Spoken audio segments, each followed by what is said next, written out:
వాటిని బైబిల్ చెప్పదు. బైబిల్ చెప్పిందంటే ఖచ్చితంగా ఉండి తీరాల్సిందే, ఉన్నాయి అంతే. ఎందుకంటే జీవము గల దేవుడు అబద్ధం ఆడాడు. అయితే ఇక్కడ రోగములు, దయ్యములు, మంత్ర ప్రయోగములు అన్నీ తరిమి కొట్టబడి దేవుని వాక్యము ప్రబలమై వ్యాపించింది అని మనం చదువుకున్నాం. బాగా వినండి. దేవుడు ఎవరి చేత ఈ కార్యాలు చేయించాడట? పౌలు చేత. దేవుడు పౌలు చేత విశేషమైన అద్భుతములను చేయించెను అన్నాడు. ఆ అద్భుతాల్లో ఐతుకు అనేవాడు చచ్చిపోయిన వాడిని తిరిగి బ్రతికించటం ఒకటి ఉంది. అసలు ఆయన చెప్పి బ్రతికించడం కాదు, ఈ కర్చీఫ్ పైన చేత్తో పట్టుకొని ఇస్తే అది తీసుకెళ్ళి రోగులకు తగిలిస్తే చాలు స్వస్థత వచ్చేసి. ఇక్కడ నా పాయింట్ ఏంటంటే, దేవుడు పౌలు చేత చేయించాడు అనుంది. అంటే చేసింది ఎవరు? పౌలు. చేయించింది ఎవరు? కర్త దేవుడు, వాడబడిన పాత్ర పౌలు. బాగా వినాలి. అంటే దేవుడు తన భక్తుల చేత సమాజానికి మేలుకరంగా, ప్రజలకు ఆశీర్వాదకరంగా, ప్రజలున్న బంధకాల్లోంచి వాళ్లకు విడుదల కలిగే విధంగా ప్రజలకు మేలు చేయాలని ఆశపడతాడు. ఇది ఫస్ట్ గుర్తుపెట్టుకోండి. అదే మాట మరొక సందర్భంలో పౌలు బర్నబాలు చెబుతారు. మేలు చేయుచుండుట చేత తన్ను గూర్చిన సాక్ష్యము మీకు లేకుండా చేయలేదు. ఇది లుస్త్రలో బలహీన పాదములు గలవానిని స్వస్థపరిచినప్పుడు వాళ్ళందరూ వచ్చి పౌలు బర్నబాలు హెర్మే ద్యుపతి అని వాళ్లకు ఎడ్లను బలివ్వడానికి వీళ్ళు దేవుళ్ళు అని చెప్పి వాళ్ళని ఘనపరచడానికి ప్రయత్నించినప్పుడు అక్కడ ఈ మాట పౌలు మాట్లాడతాడు. మేలు చేయుచుండుట చేత ఆయన తన్ను గూర్చిన సాక్ష్యము మనకు లేకుండా చేయలేదు. అంటే టోటల్గా దేవుడు ఎల్లప్పుడూ కూడా మనకు మేలు చేయడానికి ఇష్టపడతాడు. స్తోత్రం చెప్పండి. 2 చేతులు ఎత్తి గట్టిగా చెప్పండి. సమాజములో అల్లాడిపోతున్న ప్రజలను ఆదుకోవటానికి, ఆదరించడానికి దేవుడు ఎప్పుడూ ఇష్టపడతాడు. ఎందుకంటే సమాజంలో ఉన్న ప్రజలు మనకేమవుతారో మనకు తెలియదు, కానీ దేవునికి మాత్రం వాళ్ళు పిల్లలని దేవునికి తెలుసు. సాతాను చేత బంధింపబడి, అపవాది కట్ల చేత బంధించబడి అల్లల్లాడిపోతున్నటువంటి తన పిల్లల వేదన దేవుడు ఎరుగును, తన బిడ్డల బాధ దేవుడు ఎరుగును. నిజమునకు దేవుడెవరో వారికి తెలియదు, సత్యమేదో వారికి తెలియదు, ఆ బంధకాల్లోంచి బయటపడే దారేమో తెలియదు. కొంతమంది పాపములలో, కొంతమంది శాపములలో, కొంతమంది దురాత్మ పీడనలో, కొంతమంది వ్యాధి బాధల్లో, కొంతమంది కుటుంబాన్ని కట్టుకునే విధానం తెలియక కుటుంబ వ్యవస్థలు విచ్ఛిన్నమై, కొంతమంది ఆర్థికపరమైన లోట్లతో, అప్పుల బాధలతో, కొంతమంది ఇలా అనేక రకాల సమస్యలతో ఆత్మహత్యలు చేసుకొని ప్రాణాలు తీసుకుంటున్నారు, ఏ నిరీక్షణ లేక. ఇది సమాజం అంతా ఉన్న పరిస్థితి. ఇదంతా మనకు తెలియని సంగతి కాదు. సమాజంలో నువ్వు ఉంటున్నావు, నేను ఉంటున్నా. 100 కుటుంబాలు ఒక దగ్గర ఉంటే ఆ 100 కుటుంబాల్లో 100 స్టోరీలు నడుస్తున్నాయి, 100 బాధలు ఉన్నాయి. కానీ అందులో ఒక కుటుంబంగా నువ్వు ఉంటే నీకున్న నిరీక్షణ వాళ్లకు లేదు, నీకు దక్కిన కృప వాళ్లకు దక్కలేదు. ఎందుకంటే అదే బాధలు నీకున్నా సరే నీకు మనశ్శాంతి ఉంది, నీకు ధైర్యం ఉంది. ఎందుకంటే నీకు తోడై ఉన్నవాడు ఒకడు ఉన్నాడు. ఆయన ఎవరో నీకు తెలుసు. ఆయన బలము, ఆయన జ్ఞానము, ఆయన శక్తి, ఆయన వివేకము, ఆయన నీకు తోడై ఉండి నిన్ను నడిపించే విధానం అంతా నీకు తెలుసు. కాబట్టి ఎన్ని బాధలైనా, వేదనలైనా, కష్టాలైనా, కన్నీళ్ళైనా, ఇరుకులైనా, ఇబ్బందులైనా నీకు మనశ్శాంతి ఉంది. ఎందుకంటే ఆయన్ని బట్టి. కానీ వాళ్ళకి ఆయన తెలీదు. అందుకే వాళ్ళు చాలా క్షోభలో ఉన్నారు. ఇప్పుడు ఆదరించే వాళ్ళని కలిగి ఉన్న వాళ్ళకంటే కూడా ఆదరణ లేక అల్లాడుతున్న వాళ్ళు ఎక్కువ బాధను అనుభవిస్తారు. అలా ప్రజలు సమాజంలో అల్లలాడిపోతున్నారు. అలాంటి ప్రజల్ని ఆ బంధకాల్లోంచి బయటికి తెచ్చి వాళ్ళను కూడా నెమ్మది గల స్థితిలోనికి తీసుకొని రావడానికి తండ్రి ఎప్పుడూ ఆశపడతాడు. అయితే అలా వాళ్ళని బయటికి తీసుకొని రావడానికి, వాళ్ళని ఆదరించడానికి, ఆదుకోవడానికి, వాళ్ళకు మేలు చేయడానికి, వాళ్ళు ఉన్న కట్లలోంచి వారిని విడిపించడానికి దేవుడు ఏం చేస్తాడంటే, భూమి మీద నాకు సహాయకులు ఎవరు, సహకారులు ఎవరని వెతుక్కుంటాడు. ఒక సమాజాన్ని దర్శించాలి, ఒక గ్రామాన్ని దర్శించాలి, ఒక ప్రాంతాన్ని దర్శించాలి, ఒక పట్టణాన్ని దర్శించాలని దేవుడు కోరుకున్నప్పుడు దేవుడు వెతికేది ఏంటో తెలుసా? ఆ పట్టణాన్ని దేవుడు ప్రభావితం చేయునట్లు సరిపోయిన ఒక మనిషిని వెతుక్కుంటాడు, ఒక్కడనే వెతుక్కుంటాడు. ఫస్ట్ ఆ ఒకని చేత ఒక గుంపును రెడీ చేసి ఆ ఒకడు ఈ గుంపు కలిసి ఆ సమాజాన్ని ప్రభావితం చేయడానికి దేవుడు కార్యం చేస్తాడు. బాగా వినండి, ముందు నుంచి చెప్తున్నాను, జాగ్రత్తగా వినాలి. ఈరోజు చెప్పిన విషయాలు వినటమే కాదు, వెళ్ళేటప్పుడు డిస్కషన్ చేసుకుంటూ వెళ్ళాలి, మాట్లాడుకుంటూ వెళ్ళాలి. ఆ విషయాలు ఇంటికి వెళ్ళిన తర్వాత కూడా, ఈరోజు నేను దేవుని సన్నిధికి వెళ్ళినప్పుడు ఈ అంశం వచ్చింది, ఈ విషయాలు దేవుడు నాతో మాట్లాడాడని ఇతరులతో పంచుకోండి. ఎందుకు ఇతరులతో పంచుకోమంటున్నానంటే, పంచుకున్నప్పుడు ఆ అంశం మళ్ళీ నీ హృదయంలో భద్రమైద్ది. నువ్వు సున్నం కొట్టిండాయా బెల్లం కొట్టిండాయో అంటారు. వాక్యం అంతా వినిపోయి బెల్లం కొట్టిండా అలాగే ఎవరితో మాట్లాడకుండా ఎవరికి చెప్పకుండా అలాగే ఉండిపోయావు అనుకో, విన్న అంశం పోయిద్ది. అందుకే మాట్లాడాలి, ఆ టాపిక్లో ఉన్న విషయాలేందో విశేషాలేందో మాట్లాడాలి, సంభాషించాలి. అది చాలా ప్రయోజనం. అప్పుడు విన్న మ్యాటర్లోని మెయిన్ పాయింట్స్ అన్నీ నీ హృదయంలోకి ఎక్కుతాయి. స్తోత్రం చెప్పండి బిడ్డలారా.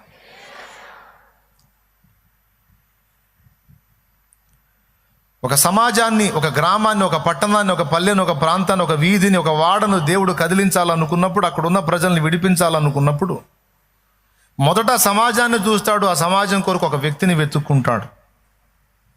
ఆ వ్యక్తి దొరికినప్పుడు ఆ వ్యక్తి ద్వారా కొందరిని ప్రభావితం చేసి అతన్ని వారిని కలిపి లేదా ఆమెను వారిని కలిపి ఆ సమాజాన్ని ప్రభావితం చేస్తాడు. ఇది దేవుని పద్ధతి. దేవుడు యావత్ మానవ జాతిని భూమి మీద పుట్టించడానికి ఒక్కడే ఒక మనిషిని నిర్మించాడు. మొదట ఇద్దరిని చేయలా విడివిడిగా. మొదట ఒకడిని చేసి ఆ ఒకనిలో నుండే మళ్ళా స్త్రీని చేసి ఆ స్త్రీ పురుషులు ఇద్దరి ద్వారా ఈ భూమి మీద జనాలంతా ఉత్పత్తి అయ్యేటట్టు చేశాడు. దేవునికి స్తోత్రం కలుగును గాక. దేవుని ప్రతి కార్యాలు కూడా ఆశ్చర్య కార్యాలు. ఆయన ఆలోచన శక్తి గొప్పది. హవ్వని ఆదాముని విడివిడిగా చేయొచ్చు కదా. ఆదాములో నుండే హవ్వను ఎందుకు చేశాడంటే దానికి కొన్ని కారణాలు ఉన్నాయి. వాటిలో రెండు. మొదట ఒకడినే చేసి ఆ ఒకరి నుండి అందరూ వచ్చేటట్టు చేయాలి. ఎందుకంటే ఒకరి నుండి పాపం వచ్చిద్దని తెలుసు దేవుడికి. అందుకే భూమి మీద ఉన్న మానవ జాతి మొత్తం కూడా ఒకరి నుండి వచ్చేటట్టు చేశారు ప్రభు. ఎందుకంటే వీడు పాపం చేస్తాడు, ఆ పాపం అందరికీ ఆపాదించబడింది. అప్పుడు ఒకని ద్వారా పాపము వ్యాపించేటట్టుగా అనుమతించబడితే ఒకని రక్తముతో అందరికీ ప్రాయశ్చిత్తం సరిపోతుంది. దేవునికి స్తోత్రం కలుగును గాక. అర్థమైందా? ఒకని ద్వారా పాపం వ్యాపించిద్ది, అలాగే ఒకని నుండి వచ్చే రక్షణ అందరికీ ప్రాప్తించిద్ది. కాబట్టి అసలు మానవుడు ఏం చేస్తాడో ఎరిగి వాని రక్షణ ప్రణాళికను ముందే నిర్ణయించి ఒకని నుండే ప్రతి జాతి మనుషుడు వచ్చేటట్టు చేశాడు ఆయన. ఇది మొదటి కారణం. ఏమైనా అర్థమైందా మీకు? ఏం అర్థమైందంటారా? అర్థమైద్దిలే. రెండో కారణం ఏంటంటే ఒకని నుండే పుట్టడానికి కారణం ఏంటంటే ఆడ మనిషితో అవసరం లేకుండా ఓన్లీ మగవాని నుండే జనాభా ఉత్పత్తిని దేవుడు చెయ్యగలడు. ఇన్ని సిస్టమ్ ఏర్పాటు చేసిన దేవుడు ఇదే జంటుకి స్త్రీకి ఉండే సిస్టమ్ కూడా ఏర్పాటు చేసేసాడంటే అయిపోతుంది. దేవునికి స్తోత్రం. అర్థమైందా? కాలేదా? అయిపోతుందిగా. అసలు ఆడ మనిషితో పనే లేకుండా ఓన్లీ పురుషుడి నుంచే యావత్ మానవ జాతి మొత్తాన్ని రప్పించే దమ్ము దేవుడికి ఉంది. మరి స్త్రీ అవసరత ఎందుకు వచ్చింది? మళ్ళీ ఈమెను ఒక ఆమెను సపరేట్గా చేయటం ఇదంతా ఎందుకు అంటే పురుషుని నుండే అంతా వచ్చేటట్టు చేసి స్త్రీ అనే పాత్రే లేకుండా చేస్తే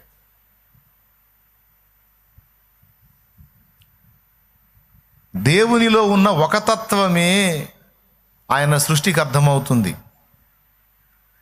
అంటే తండ్రి తత్వమే సృష్టికి అర్థమవుతుంది తప్ప దేవునిలో ఉన్న తల్లి తత్వం అర్థం కాదు. మరి దేవునిలో తండ్రి తత్వం ఉంది, తల్లి తత్వం ఉంది. దేవుడు తన స్వరూపమందు తన పోలిక చొప్పున నరుని నిర్మించెను, మగవానిగాను ఆడుదానిగాను వారిని నిర్మించెను. తన స్వరూపమందు తన పోలిక చొప్పున అని చెప్పి పురుషునిగాను స్త్రీనిగాను నిర్మించాడంటే రెండు తత్వములు తన దగ్గర ఉన్నాయి. తల్లిగా వ్యవహరించగలడు, తండ్రిగా వ్యవహరించగలడు. ఒక నాణ్యమునకు ఒక పక్కనేమో తండ్రి, మరో పక్క తల్లి. ఈ రెండు తత్వాలు తర్వాత ప్రపంచమునకు, ఆయన విశ్వానికి, ఆయన సృష్టించేటువంటి కోటాను కోట్ల ప్రపంచాలకు అర్థం కావాలంటే పురుషుడే కాదు, దేవుల్లో ఉన్న రెండవ తత్వం, స్త్రీ తత్వం, తల్లి తత్వం, అది కూడా బిడ్డలకు అర్థం కావాలి. అందుకే స్త్రీని నిర్మించాడు. ఎంతమందికి అర్థమైంది? అయితే ఆ స్త్రీని సపరేట్గా చేయకుండా ఆదాము నుండే చేశాడు, ఒకరి నుండే చేశాడు. ఒకరి నుండి పాపం వ్యాపిస్తే ఒకని రక్తము ద్వారా అందరికి రక్షణ వ్యాపించింది. రెండవది, ఇద్దరినిగా విడివిడిగా ఎందుకు చేయాల్సి వచ్చిందంటే పురుషునిగా స్త్రీగా దేవుల్లో ఉన్న రెండు తత్వాలు, తండ్రి తత్వము తల్లి తత్వము మనందరికి అర్థం కావటానికి. ఓన్లీ నానే మనల్ని అన్నాడు అనుకో, అమ్మ సంగతి మనకు తెలియదు. అవునా? నాన్నకంటే కూడా అమ్మ ఎక్కువ దగ్గరగా ఉంటుంది మనకి. మీకు యేసయ్యలో అమ్మ కనపడిందా? తప్పు చేసిన మనల్ని తన్నబోతాడు నాన్న, అడ్డుపడి చాలా దెబ్బలు ఆమె తింటుంది అమ్మ. మన పక్షమున విజ్ఞాపన చేసిద్ది, పోనీలేండి చిన్నోడు, తెలిసి ఏడ్చాడంటావా, తెలిసి తెలియనోడు, నువ్వే కోప్పడితే ఎట్లా, నువ్వు అంత చేతి కొడుతున్నావు, నేనంటే తట్టుకుంటావు, వాడు ఎట్ట తట్టుకుంటాడు పశువుడు అని ఎన్ని డైలాగులు వేసి మొత్తానికి ఆయన కంట్రోల్ చేసి పడేసి. అంటే తప్పు చేసిన కుమారుడు మీదికి తండ్రి ఉగ్రత వస్తుంటే అమ్మ ఆ ఉగ్రతను అడ్డగిస్తుంది.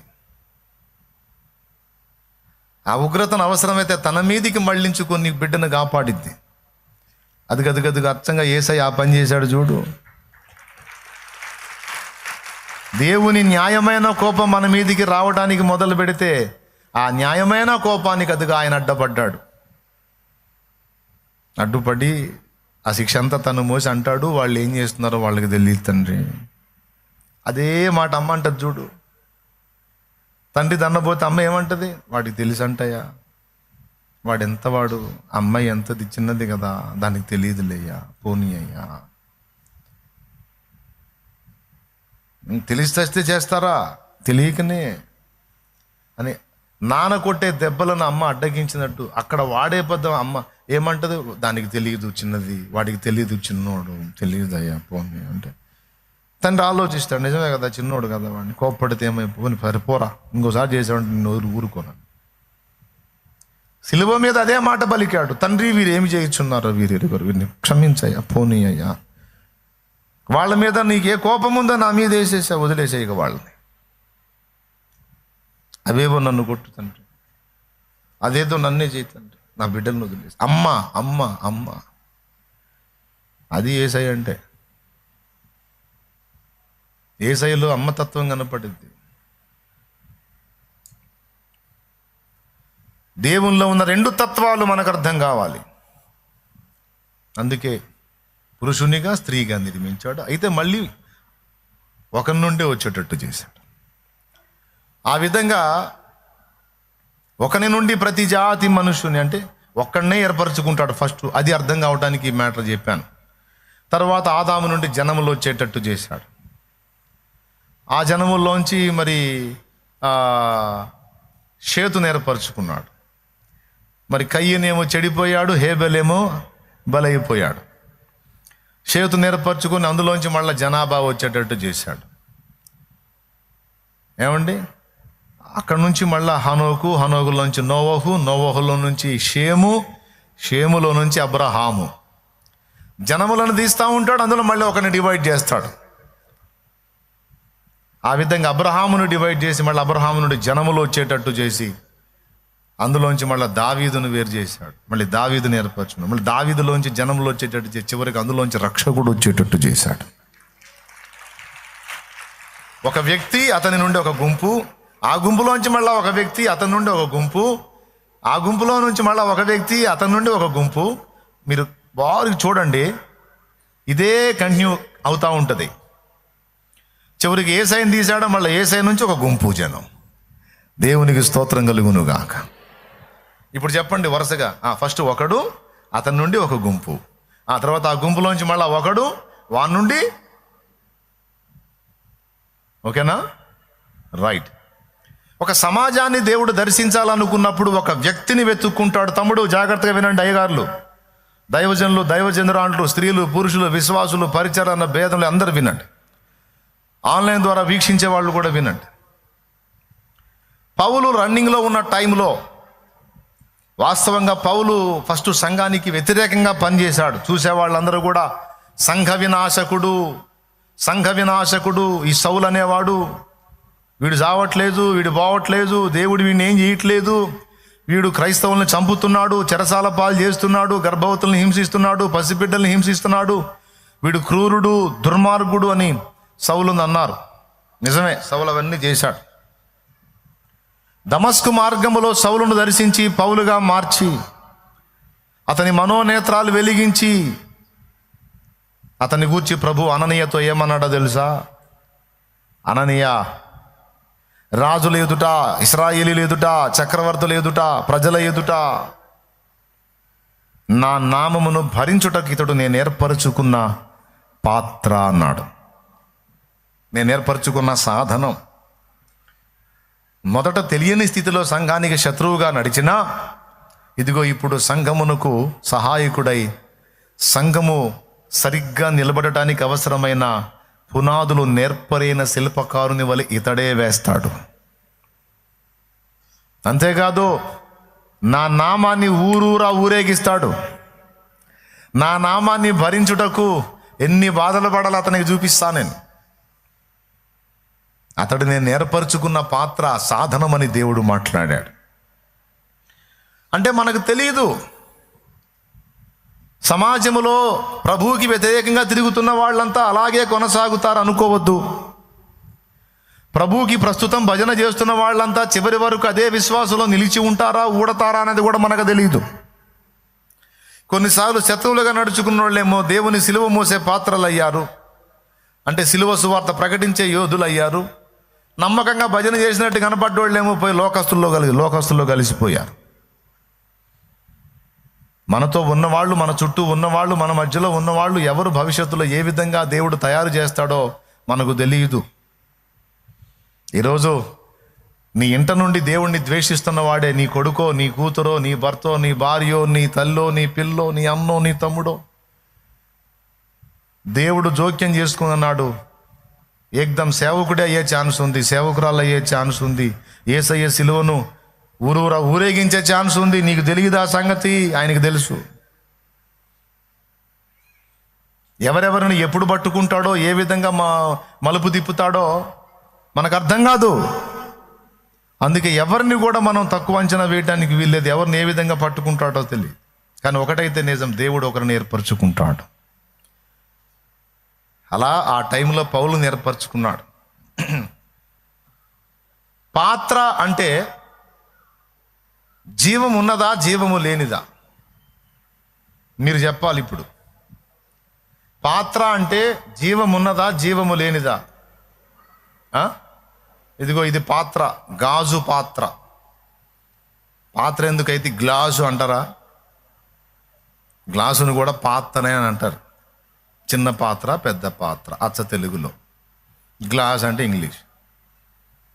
చాలా వరకు మనోళ్ళు పల్లెటూరులో కూడా ఇంగ్లీష్ పదాలే ఎక్కువ వాడతారు. అబ్బాయి ఫ్యాన్ అయ్యరా అంటారు. ఏమండి?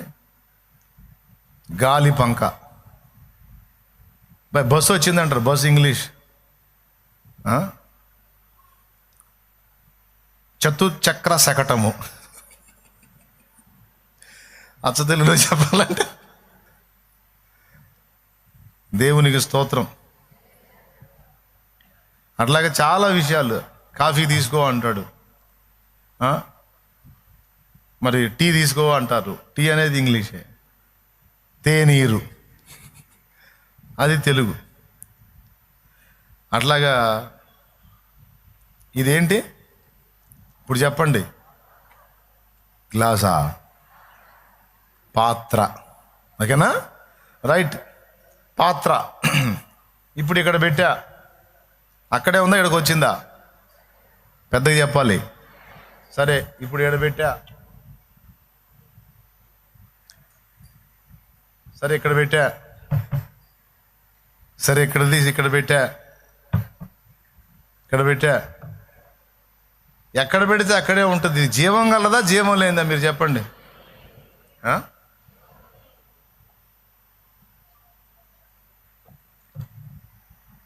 మరి పౌలునేంది నేను ఏర్పరచుకున్న పాత్ర అంటాడు ఏంది?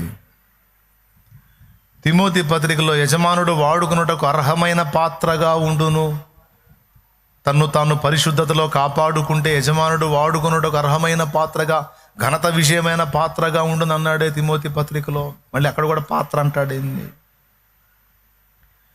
కుమ్మరవాని ఇంటికి పో అని అక్కడ చేసే కుండను చూపించి, ఇదిగో ఇశ్రాయేలు నా చేతులు ఎలా ఉన్నారంటాడేమి? కుండ ఒక నిర్జీవ వస్తువు, పాత్ర ఒక నిర్జీవ వస్తువు. జీవం గల మనుషుల్ని పట్టుకొని నిర్జీవ వస్తువులతో పోలుస్తాడేమి? ఓకే, అంటే అర్థం ఏంటంటే, పౌలు ఒక మాట అన్నాడు, నేనైతే చనిపోతిని అన్నాడు. జీవించుచున్నవాడను ఇకను నేను కాదు, క్రీస్తే నాయందు జీవించుచున్నాడన్నాడు. అయ్యలారా బాగా వినండి, నేను చెప్పే విషయాలు జాగ్రత్తగా వింటే ఏదన్నా సమాజానికి పనికి వస్తారు.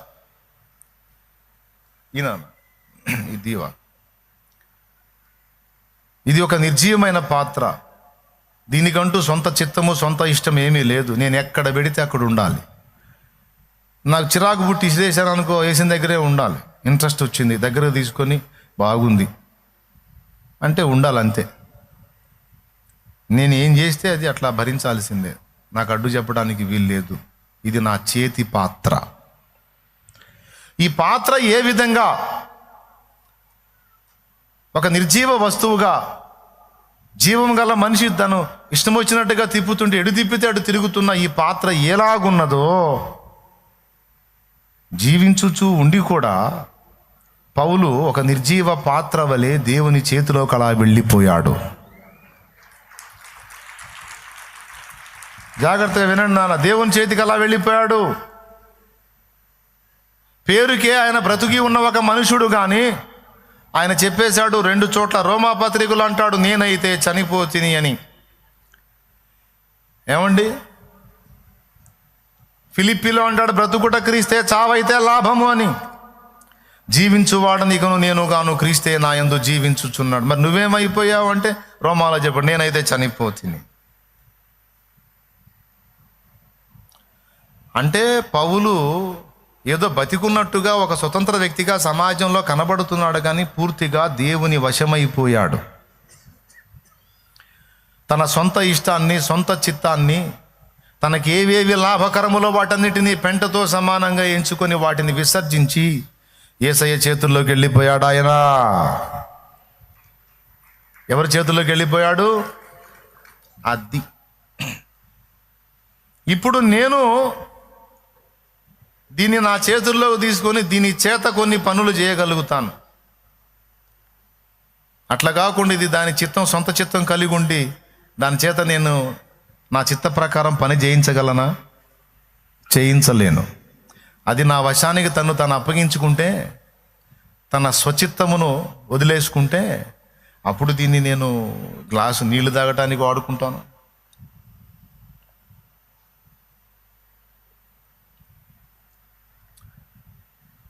దీన్ని బోర్లేసి ఏదన్నా డిజైన్ ఏర్పాటు చేసుకోవడానికి వాడుకుంటాను. దీనికి చక్కని కలర్స్ వేసి నక్షి పని చేసి దాని మీద లోపల మట్టి పోసి ఒక మొక్క వేసి దాన్ని ఆ విధంగా ఒక పూల కుండీగా వాడుకుంటాను. అయ్యా, అయితే నేను ఎలా వాడుకోవాలన్నా ఇది నా చేతుల్లో ఉండాలి. అప్పుడు దీని చేత నేను రకరకాల పనులు చేస్తాను. దేవునికి మహిమ కలుగును. మీకు అర్థమైంది ఇది? ఓకేనా? కత్తి ఉంది. కత్తి నిర్జీవ వస్తువు. దాన్ని చేతుల్లోకి తీసుకొని దాంతో ప్రాణాలు తీయొచ్చు, ప్రాణాలు పోయొచ్చు. ఒక కత్తితో ఎన్ని చేయొచ్చు మన చేతిలో ఉంటే? ఏమంటే విస్తరాకులు కట్ చేయొచ్చు కత్తితో, కూరగాయలు తరగవచ్చు కత్తితో, ఉల్లిపాయలు కోయొచ్చు కత్తితో, ఆపిల్కాయ కోయొచ్చు కత్తితో, సర్జరీ చేసి పేషెంట్ని బ్రతికించవచ్చు, ఒక రోగిని బాగు చేయొచ్చు కత్తితో. కత్తితో ఎన్నో చేయొచ్చు. చిరాకు పుడితే ప్రాణం పోయొచ్చు, ప్రాణం అయితే నువ్వేం చేసినా కత్తి ఏం మాట్లాడదు. అన్న ఏందన్న ఉల్లిపాయలు కోస్తున్నావు, చండాలంగా అల్లాడిపోతున్నాను ఆపన్నా అన్నదు కత్తి. మన చేతిలో ఉంటుంది, చెప్పినట్టు వింటది. చేతిలో కలం కూడా అంతే, ఓపెన్ చేసి రాసేటప్పుడు రాసిద్ది, మనం రాయాలనుకున్నప్పుడు రాసిద్ది, రాయొద్దు అనుకుంటే జేబులో కూర్చుంటుంది సైలెంట్గా, ఏం మాట్లాడదు. ఏంది అనేది వాడట్లేదు, ఏంది అనదు. ఇక్కడ వాక్యం గుర్తుపెట్టుకుంటే దేవుడు పౌలు చేత విశేషమైన అద్భుతములను చేయించెను. ఒక మేస్త్రి చేతిలో తాపి ఉంటే ఆ తాపితో ఎన్ని బొమ్మలో చేయొచ్చు, ఎన్ని విగ్రహాలో చేయొచ్చు, ఎన్ని ముఖాలో చేయొచ్చు, ఎన్ని బిల్డింగులో కట్టొచ్చు. ఒక తాపి స్టార్టింగ్ నుంచి ముగింపు దాకా తాపియే వాడబడిద్ది. ఎంతమందికి తెలుసు? అది ఉంటే చాలు, అతడు మేస్త్రి అయి ఉంటే చాలు, శిల్పకారుడు అయి ఉంటే చాలు. ఒక సుత్తె ఉలి, ఒక చేత ఉలి, ఒక చేత సుత్తె ఉంటే చాలు, ఎన్ని అద్భుతమైనటువంటి బొమ్మలైనా చెక్కొచ్చు. అట్లాగా అబ్బాయి వినండి, చాలా వరకు మనం దేవుని చేతుల్లో వాడబడకపోవడానికి కారణం ఏంటంటే సుత్తెలాగా మనల్ని చేతిలో తీసుకుంటాడు, కానీ ఇది మాట వినని సుత్తె. నా భాషలో చెప్పాలంటే సుత్తె అన్నమాట. దేవునికి స్తోత్రం, హల్లెలూయా. ఏం సుత్తె? అది సుత్తె. ఇది అప్పుడప్పుడే వింటది, కానీ దాని ఇష్టం వచ్చినప్పుడు వింటది, కానీ రెగ్యులర్గా వినదు. మాట వినని సుత్తెతో ఏం చెక్కుతాడు ఆయన? ఇదేదో సుత్తెలాగా ఉందని పడేస్తాడు. ఏమైనా అర్థమైంది నేను చెప్పింది? చాలామంది మనుషులు దేవుని చేత వాడబడకపోవడానికి ఇది ఒక కారణము. ఒక నిర్జీవమైన వస్తువు ఒక యజమానుడి చేతిలోకి వెళ్ళి ఆయన మనసుకు వచ్చినట్టుగా వాడబడినట్లు భక్తులు తమ్మును తాము దేవుని వశపరుచుకున్నారు, దేవుని చేతుల్లోకి వెళ్ళిపోయారు. ఎంతగా వెళ్ళిపోయారంటే దేవునితో అంటగాగారు. దేవుడే వారికి విశేషం, ఇక దేవుడే వారికి ప్రాముఖ్యం, దేవుడి చిత్తమే వారి సమస్తం. సొంతంగా ఉంటారు, తినే తిండిలో రుచిని కోరరు, పడక సుఖాన్ని కోరరు, వస్త్రపు విలువను ఆశించరు, ప్రజల గుర్తింపును కోరుకోరు. ఇవన్నీ పౌల్లో కనపడతాయి. నేను ఘనతలో ఉండనెరుగుదును, ఘనహీనముగా ఉండనెరుగుదును, సమృద్ధిలో ఉండనెరుగుదును, లేమిలో కూడా ఉండనెరుగుదును. నేనేమై ఉన్నాను? ఆయన కృప వలన అయి ఉన్నాను, నన్ను బలపరచు వాని అందే నేను సమస్తము చేయగలుగుతున్నాను అన్నాడు. పౌలు ఒక స్వతంత్రుడైన వ్యక్తే, కానీ నేను క్రీస్తు యేసునకు దాసుడను, ఆయన చెప్పకుండా నేను ఏమీ చేయలేను, నేను ఆయనకు బానిసను, దాసుడిని అని ఆయనే చెప్పుకున్నాడు. ఇప్పుడు నేను చెప్పినవన్నీ లేఖనాల్లో ఉన్నాయి. గలతీ పత్రిక 1:10 నేను ఇప్పుడు మనుషులను సంతోషపెట్టగోరుచున్నానా? మనుషులను సంతోషపెట్టు గోరువాడనైతే క్రీస్తు యేసునకు దాసుడను కాకయే పోదునన్నాడు. గలతీ 1:10 గుర్తు రాసుకో. చలితోనూ దిగంబరత్వంతోనూ ఆకలి దప్పులతోనూ నదులలో ఆపదలలోనూ సముద్రములో ఆపదలలోనూ ఓడపగిలి ఆపదలలోనూ యూదుల చేత దెబ్బలు, స్వజనుల చేత దెబ్బలు, అవమానాలు, బెత్తములతో కొట్టబడ్డాను, రాళ్లతో కొట్టబడ్డాను, చెరసాల పాలయ్యాను, ఆకలి దప్పులతో ఉన్నాను, చలితోనూ. దిగంబరత్వం అంటే ఎంత దారుణం అంటే ఒంటి మీద సరిగా కప్పుకోవటానికి బట్ట కూడా లేని పరిస్థితిని పౌలు అనుభవించాడు. అంటే ఒక మాటలో చెప్పాలంటే ఈరోజు మనిషి తపన పడేవన్నిటిని, వేటిని కూడా ముఖ్యమైనవిగా ఎంచుకోవాలా. చినిగిపోయిన గుడ్డ కట్టుకోవాల్సి వస్తే పక్కకు పోయి ఏడ్చుకుంటారు కొంతమంది. అయ్యా ఏమిటయ్యా చినిగిపోయిన బట్టలా ప్రభు? ఎందుకంటే చినిగిన వస్త్రం కట్టుకుంటే సిగ్గు, అవమానం, సమాజంలో చిన్న చూపు, అది ఇష్టపడరు. కానీ పౌలుకి అది లక్ష్యం లేదు. చినిగిపోయిన బట్ట అయినా పర్వాలేదు, జనం నన్ను పొగడాల్సిన అవసరం, మెచ్చుకోవాల్సిన అవసరం, లేకపోతే విమర్శించినా నాకేమీ కాదు. నా ప్రభువు నన్ను చూస్తే చాలు. నా యేసయ్య ఇదే నాకు ఇచ్చాడు, అదే కట్టుకుంటా. అది కూడా లేకపోతే అలానే ఉంటా. ఒక పతివ్రత అయిన భార్య అన్ని విషయాలలో భర్తకి ఎలాగ లోబడుతుందో, ఎలా అప్పగించుకుంటుందో, పౌలు తన్ను తాను దేవునికి అలా అప్పగించేసుకున్నాడు. చాలామందికి కోరికే, మోకాళ్ళుని ప్రార్థన కూడా చేస్తారు. అయ్యా, పౌలును వాడుకున్నావుగా ప్రభువా, పౌలు చేత విశేషమైన కార్యాలు చేశావుగా ప్రభువా, పౌలు కర్చీబులు తగిలితే స్వస్థత వచ్చిందిగా ప్రభువా, పౌలు దేహానికి కట్టిన నడికట్లు తగిలితే స్వస్థత వచ్చిందిగా ప్రభువా, పౌలు మాట్లాడితే కార్యం జరిగింది, పౌలు తాగితే స్వస్థత వచ్చింది ప్రభువా. మరి నన్ను ఎందుకు వాడుకో నాయన? నన్ను కూడా వాడుకో ప్రభువా.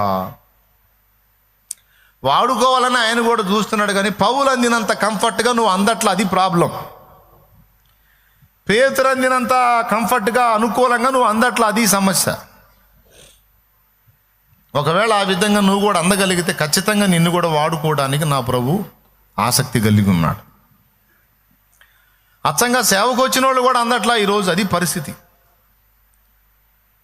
నేను చెబుతున్నాను, నువ్వు విశ్వాసివా, పరిచారకుడివా, సేవకుడివా, సేవకురాలివా, నువ్వెవరివైనా కావచ్చు, కానీ నువ్వు దేవునికి పౌల్లాగా అందుబాటులోకి రాగలిగితే నీ చేత కూడా నీ సమాజానికి మేలుకరమైన కార్యములు ఎన్నో నా దేవుడు చేయించగలడు. ఒక మాటలో చెప్పాలంటే అలా చేయాలని ఎదురు చూస్తున్నాడు. చాలామంది అందరం యేసు గొర్రెలం అని పాటలు పాడుతున్నారు, కానీ ఆయన స్వరం వినే గొర్రెలు సరిగా లేవు. ఆయన కుడికి బొమ్మంటే ఎడమకు పోయే గొర్రెలు చాలా ఉన్నాయి. మళ్ళీ చెప్పుకునేది నేను యేసు గొర్రెను అని. నువ్వు గొర్రెవు కాదు, బర్రెలా కూడా లేవు. దేవునికి స్తోత్రం అని అనాల్సి వచ్చింది. అంటే బాగుంటుందని అనలే, అర్థమైందా?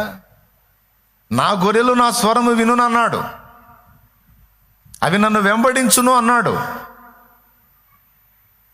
పేతురుకు చెప్పింది అదే. ప్రభువా, నువ్వు చేసేవాడిని నేను చేయాలి. ఎట్లా ప్రభు అంటే నన్ను వెంబడించున్నాయన్న అంటే ఏంటి? నాలాగా నడు, నాతో నడు. పౌలు కూడా అంతే, ప్రభువుతో నడిచాడు. స్వతంత్ర వ్యక్తులై ఉన్న సొంత గౌరవాన్ని, సొంత ఇష్టాన్ని, సొంత చిత్తాన్ని, సొంత ఆనందాన్ని, సొంత ఘనతని, సొంత మహిమని, సొంత గుర్తింపుని సమాధి చేశారు.